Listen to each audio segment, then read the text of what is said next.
Ipakikita ko naman sa inyo kung paano gumawa ng sushi. Ito yung version ko ng sushi. So, yan. Unahin natin ang manggang. Sobrang mahal. Grabe ka mahal ang manggang ngayon.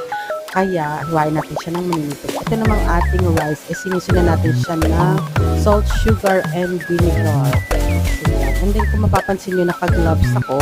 Hindi lang yan for cleanliness, kundi para din yan, hindi dumikit ang mga kanin sa ating kamay. So, kung makikita nyo, yan, naglagay ako ng cucumber, cheese, itlog, ham, and roll ko na siya dyan. Anything naman pwede natin ilagay sa ating sushi, kaya naman ang masusunod dyan. Kung makikita nyo, advanced na yung ating paggawa ng sushi. Hindi na siya yung ordinaryong ginagawa ng mga pangkaraniwan na gumagawa na siya yung black lang. So, itong sa atin is medyo advanced na. So, yan, naglagay ako ng coating niya na nori sheet powder. Usually, nilalagay ito sa takoyaki. Pero pwede naman natin siyang ilagay sa sushi per design. So, kung makikita nyo, plain lang